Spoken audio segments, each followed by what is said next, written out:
Hello, മേനേത് ഞാനാ കുറുപ്പ്. ആ കുറുപ്പോ, എന്തൊക്കെയുണ്ട് വിശേഷങ്ങൾ?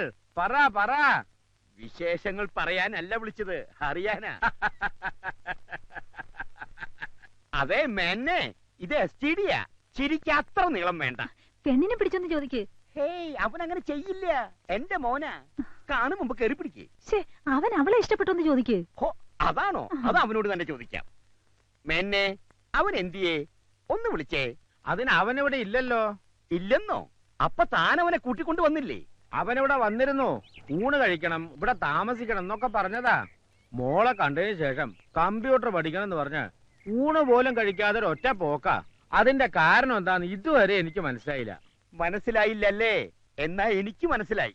വെച്ചിട്ടെ, പെണ്ണിനെ കാണുന്നതിന് മുമ്പ് ഊണ് കഴിക്കണമെന്ന് പറഞ്ഞു.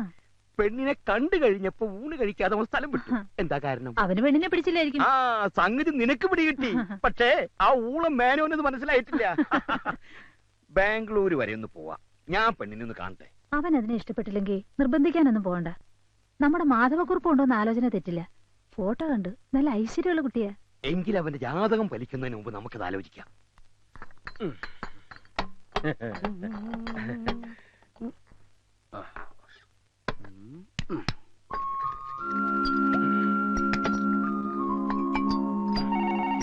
നീ എവിടെ ഇരിക്കും? ചിലപ്പോ എന്റെ ഡാഡി ആയിരിക്കും. ഹലോ, അനിയൻകുട്ടിയുടെ വീടല്ലേ? Wrong number. പോലീസ് സ്റ്റേഷൻ ആണെന്ന് തോന്നുന്നു. ഈയിടെയായി റോങ് നമ്പർ ഒത്തിരി വരുന്നുണ്ട്. നീ ഇതിന്നൊന്നും എടുത്ത് പിടിപ്പിച്ചേ. പ്രേമനൈരാശ്യത്തിന് പറ്റിയ വരുന്ന. എനിക്കിത് ശീലമില്ല. ഇങ്ങനെയല്ലേ ശീലമാവണത്? അവൾ ഇതുവരെ വിളിച്ചില്ലല്ലോടാ.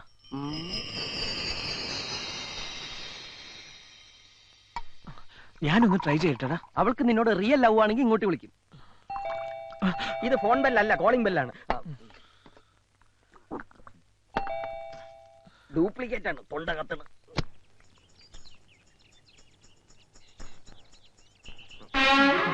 നിക്കടാ അവിടെ. ഇവൻ ഇത്തിരി കുഴിത്തുരുമ്പാ. മുമ്പ് ഒരിക്കലും എന്നെ കണ്ടപ്പോ ഓടി. നീ എങ്ങോട്ടേ ഓടിയത്? അത് പിന്നെ ഇതാരാന്ന് എനിക്ക് മനസ്സിലായോ? ഇല്ല. കൊച്ചു കുറുപ്പിന്റെ അച്ഛൻ. ഞാൻ ആരാണെന്ന് മനസ്സിലായോ? മറ്റേ പെണ്ണിന്റെ തന്ത. വാടാ അനിയൻകുട്ടി, ആ തടിയും മേനോനും കൂടെ അവന്റെ അച്ഛനും വന്നിരിക്കുന്നു. അനിയൻകുട്ടി, നീ എന്തിനാ വെപ്രാളപ്പെടുന്നേ? എനിക്കല്ലേ പ്രശ്നം. ഞാനല്ല ആ തടിയന്റെ വീട്ടില് നീയാന്ന് പറഞ്ഞു പോയത്. ഇപ്പൊ എല്ലാം പൊളിയും. എന്റെ കർത്താവേ, ഞാനൊന്ന് ധൈര്യം കൂട്ടട്ടെ. എടാ, നീ അവിടെ എന്തെടുക്കാ? ഇവരോട് മദ്യപിക്കുകയല്ല അല്ലെന്നാണ് പറഞ്ഞത്. ഓ, നെഞ്ചരിയാണ്.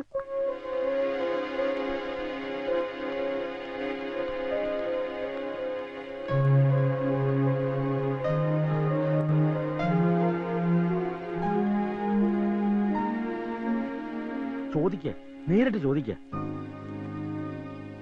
നീ എന്തുകൊണ്ടാ ഇയാളുടെ വീട്ടിൽ താമസിക്കാഞ്ഞത്? കമ്പ്യൂട്ടർ പഠിക്കണം പറഞ്ഞിട്ടല്ലേ താന്റെ വീട്ടിൽ താമസിക്കാതെ പോയത്? അതെ. ആ വിവരം നീ എന്തുകൊണ്ട് എന്നെ വിളിച്ചറിയിക്കാഞ്ഞത്? താൻ ആരോടാടോ ഈ സംസാരിക്കുക? എന്റെ മോനോട്. താൻ ആരോടാ? തന്റെ ഈ മോനോട്. എന്റെ മകൻ ഇവനാ. അപ്പൊ ഇവനാരാ? എന്റെ ഡാഡിയുടെ മോൻ. അമേരിക്കയില. അപ്പൊ നീ ആൾമാറാട്ടം നടത്തി എന്നെ പറ്റിക്കായിരുന്നു അല്ലേ? പറ്റിച്ചത് എന്നെയല്ലേ? ആരാണ് എന്താണെന്ന് ചോദിക്കാതെ മകളെ കെട്ടിച്ചേരാന്ന് പറഞ്ഞ് എന്നെ കൂട്ടിക്കൊണ്ട് പോയിട്ട് ഇപ്പൊ എന്താ മെന്നിത്? ഒരു ചെറിയ അബദ്ധം പറ്റി. അന്ന് ആള് മാറിപ്പോയി. പക്ഷെ ഇപ്പൊ സമാധാനായി. ഇവനല്ലേ എന്റെ മോളെ പിടിക്കാത്ത? വേണ്ട, തന്റെ മോനെ കൊണ്ടുപോയി എന്റെ മോളെ കാണിക്കാം. ഇവന് ഇഷ്ടപ്പെടും. വാ മോനെ. വേണ്ട, താൻ ഇങ്ങോട്ട് വന്നേ. താൻ വീട്ടിലേക്ക് പോയിക്കോ. ഞാൻ ഇവനോടൊന്ന് സംസാരിക്കട്ടെ. അപ്പൊ മോളുടെ കാര്യം? അത് ഞാൻ പറയാം. താൻ പോയിക്കോ. എന്താ വെച്ചാ മേനങ്ങൾ പോയത്? എന്താ, നിനക്ക് അയാളുടെ മോളെ കെട്ടണം? എങ്കിൽ ഞാൻ പോയി വിളിച്ചോ. വേണ്ട, ഈ വായി നോക്കിയുടെ മൂന്ത കണ്ടാൽ അറിയാം ഏത് തല്ലിപ്പൊളി പെണ്ണിനെയും പിടിക്കുന്നു. ഇവന് പോലും പിടിക്കാത്ത നിനക്ക് എങ്ങനെ ഇഷ്ടപ്പെടുക? മാത്രമല്ല, ഞാനും കണ്ടതാ സാധനത്തെ. വർത്തമാനം മതി. നീ പെട്ടെന്ന് പോയി റെഡിയായി. 4 മണിക്കുള്ള ട്രെയിനിൽ നമ്മൾ നാട്ടിലേക്ക് മടങ്ങുന്നു. ശരിയാ? ഇനി ഇവിടെ നിർത്തിയാ? അല്ല, നിന്നാ ശരിയാവൂല. ഞാനിപ്പോ നാട്ടിലേക്കില്ല. നിന്റെ അച്ഛൻ എന്നെ വായിൽ നോക്കി വിളിച്ച സ്ഥിതിക്ക് ഇനി നീ ഇവിടെ നിൽക്കാൻ പാടില്ല. അച്ഛന്റെ കൂടെ തിരിച്ചു പോണം. ഞാൻ ഇവിടെ നിൽക്കുന്ന നിനക്ക് എന്താണ് പ്രോബ്ലം? പ്രോബ്ലം ഉണ്ട്. പ്രോബ്ലം ഇല്ല. പ്രോബ്ലം സോൾവ് ആയി. ഇനി നിന്നെ ഇവിടെ നിർത്തുന്നതിൽ എനിക്ക് പ്രോബ്ലം ഉണ്ട്. നീ നാട്ടിലേക്ക് വന്നേ പറ്റൂ. നിനക്ക് നല്ലൊരു ആലോചന ഒത്തുവന്നിട്ടുണ്ട്. ഉടനെ പെണ്ണ് കാണാൻ ചെല്ലാം. ഞാൻ വാക്ക് പറഞ്ഞാൽ പാലിക്കുന്നവനാണോ നിങ്ങൾ? ജീവനുണ്ടെങ്കിൽ എങ്കിൽ പിടിച്ചുകൊണ്ട് പോകൂ നിങ്ങളുടെ മകനെ. സൈലൻസ്. നീ തീർച്ചയായിട്ടും പോണം. ചെന്ന് പെണ്ണ് കാണണം. എനിക്ക് ഒരു പെണ്ണിനെ കണ്ട. എടാ, 10 ദിവസം അടുപ്പിച്ച് ബാംഗ്ലൂരിൽ നിന്ന് നിന്റെ ഹുങ്ക് നിന്റെ കയ്യിൽ വെച്ചാ മതി. വാടാ ഇവിടെ. ഞാൻ വരില്ല. ഞാൻ വരില്ല എന്നല്ലേ പറഞ്ഞു. ഞാൻ പറയുന്ന ഒന്ന് കേക്ക്. അച്ഛൻ ധൈര്യമായിട്ട് പോ. ഞാൻ ഇവനെ പറഞ്ഞ് സമ്മതിപ്പിച്ച് അവിടെ എത്തിക്കാം. എന്ന് നാളെ വൈകുന്നേരം ഞങ്ങൾ ഇവിടുന്ന് ട്രെയിനിൽ കയറിയിരിക്കും. പോരെ?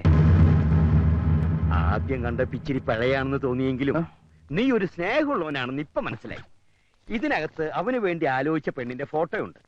ഇത് കാണിച്ച് അവനെ സമ്മതിപ്പിക്കുന്ന കാര്യം ഞാൻ ഏറ്റു. ഈ കല്യാണം നടക്കേണ്ടത് എന്റെ കൂടി ഒരു ആവശ്യമാണ്. അച്ഛൻ പോയേ. ഒരു പക്ഷെ നാളെ നീ പുറപ്പെട്ടില്ലെങ്കിൽ പെണ്ണ് കാണാതെ കെട്ടേണ്ട വരും. എന്റെ പൊന്നുമോനി അച്ഛനറിയാലോ.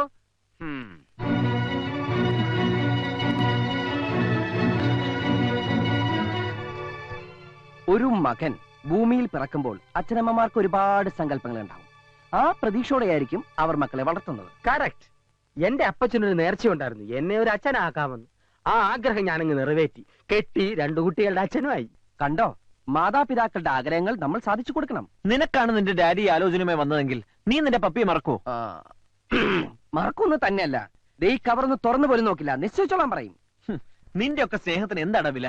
എനിക്ക് എന്റെ പത്മജയെ മറക്കാൻ കഴിയില്ല. തേങ്ങാക്കൊല. ആ മനുഷ്യൻ ഇത്രയും ദൂരം യാത്ര ചെയ്ത് മകനെ കാണിക്കാൻ കൊണ്ടുവന്ന ഫോട്ടോ ഇത്. പറ്റില്ലെങ്കിൽ കീറിക്കളയടാ. അനുഭവിക്കാൻ യോഗം വേണം. ഇതൊന്നും ശരിയാവില്ല. ഇതിന്റെ മൂക്ക് ശരിയല്ല. പ്രശ്നമാക്കണ്ട, പ്ലാസ്റ്റിക് സർജറി ചെയ്യാം. ഭൂലോക രമ്പെ കൊണ്ടുവന്ന് ഇവന്റെ മുന്നിൽ നിർത്തിയാലും പിടിക്കില്ല. ഇവന്റെ മനസ്സറിയാ പെണ്ണ. ശരിയാ, എന്റെ മനസ്സ് നിറയെ അവളാ. ഇതുവരെ ഒന്ന് കാണുപോലും ചെയ്തിട്ടില്ലാത്ത ഒരുത്തി വിചാരിച്ചുകൊണ്ടിരുന്ന നിന്റെ ജീവിതം പാഴാകുന്നേ. ഇതെന്ത് കോപ്പിലെ പ്രേമോടാ? കണ്ണുകൊണ്ട് കാണുന്നത് മാത്രമല്ല കാഴ്ച. ഞാൻ അവളെ കണ്ടത് എന്റെ മനസ്സുകൊണ്ട്. മനസ്സിൽ പതിഞ്ഞത് മായ്ക്കാൻ പറ്റില്ല. അതെന്തും ആയിക്കോട്ടെ, പക്ഷെ ഇവിടെ ഈ കല്യാണത്തിന് നീ സമ്മതിക്കുന്നു. ഞാൻ നിന്റെ അച്ഛന് വാക്ക് കൊടുത്താ. ഈ കുട്ടിക്ക് എന്താ കുഴപ്പം? ഞാൻ നോക്കട്ടെ.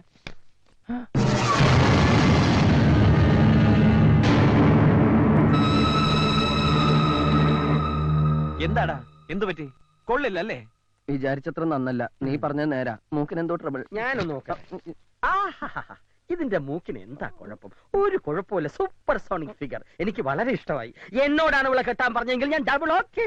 അത്രക്കൊന്നും പോയിട്ടെന്ന മൊത്തത്തിൽ ട്രബിൾ ഉണ്ട്. ഒരു ട്രബിളും ഇല്ല. ഉണ്ടെന്ന് പറഞ്ഞില്ലേ? നോക്കി ശരിക്കും നോക്കിട്ട് പറ, പെണ്ണെങ്ങനെയുണ്ട്? മൂക്കിന് ട്രബിൾ ഉണ്ട്, വായും കൊള്ളില്ല. നീ പറഞ്ഞതാടാ ശരി. നിന്റെ പക്ഷത്ത് നിന്ന് ചിന്തിച്ചാൽ നിനക്ക് ഇഷ്ടപ്പെട്ട പെണ്ണ് തന്നെയാണ് നീ കെട്ടേണ്ടത്. വളർത്തി വലുതാക്കിയെന്ന് വെച്ച് മാതാപിതാക്കൾ അത് വെച്ച് മുതലെടുക്കാൻ ശ്രമിച്ചാൽ നമ്മൾ നിന്ന് കൊടുക്കരുത്. നിനക്കെന്താ ഭ്രാന്തുണ്ടോ? ഭ്രാന്തല്ല, നിന്നോടുള്ള സ്നേഹം, ഫ്രണ്ട്ഷിപ്പ്. ഏതെങ്കിലും ഒരുത്തിയെ കെട്ടിച്ചു തരേണ്ട ബാധ്യത നിന്റെ അച്ഛനുള്ളൂ. കൊണ്ടു നടക്കേണ്ടത് പോറ്റേണ്ടത് നീയാണ്. ജീവിതകാലം മുഴുവനുള്ള കരാറാ വിവാഹം. വേണ്ടടാ, നീ ഇത് സമ്മതിക്കണ്ട. അപ്പൊ നാളെ നമ്മൾ നിന്റെ നാട്ടിലേക്ക് പോകുന്നു. എന്റെ ജീവൻ പണയം വെച്ചിട്ടായാലും ഈ കല്യാണം ഞാൻ മുടക്കി തരും. പോരെ?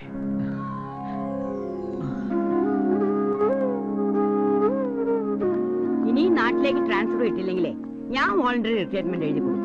നാടും കുടുംബം മുട്ടി ഇനി വയ്യ. 3 വർഷം പിടിച്ചു നിന്നതേ നീ കൂട്ടിനുള്ളോണ്ടാ. നിനക്കെന്താ ഒരു മൂഡ് ഔട്ട്? 2 ദിവസം അടുപ്പിച്ച് അവധി കിട്ടിയ നാട്ടിൽ പോകാൻ ധൃതി കൂട്ടുന്ന ആളാ. നിനക്ക് എന്തു പറ്റി? എന്നെ സഹായിക്കണം. മുത്തശ്ശനും അമ്മയും ആന്റി പറഞ്ഞ കേക്കും. എനിക്കിപ്പോ കല്യാണം വേണ്ട, എക്സാം കഴിയട്ടെ. അതിനൊന്നും തീരുമാനിച്ചിട്ടില്ലല്ലോ. ചെറുക്കം വന്ന് പെണ്ണ് കണ്ടിട്ട് 2 കൂട്ടർക്കും ഇഷ്ടമാവെങ്കിൽ മാത്രം നടത്തിയാ മതിയല്ലോ. എനിക്ക് ഇനിയും പഠിക്കണം. വിവാഹം കഴിഞ്ഞാലും പഠിക്കാം മോളെ. പെൺകുട്ടികളുള്ളവർക്ക് അവരെ സമയത്തിന് വിവാഹം കഴിച്ച് അയക്കാന്നുള്ളത് ഭാരിച്ച ഉത്തരവാദിത്വം. എന്തുകൊണ്ട് കൊള്ളാവുന്ന ആലോചനയാ വന്നിരിക്കുന്നത്. നീ ആയിട്ട് എന്നെ തട്ടിക്കളയരുത്. ചെന്ന് എന്തൊക്കെ കൊണ്ടുപോകണമെന്ന് വെച്ചാൽ എടുത്തു വെക്ക്.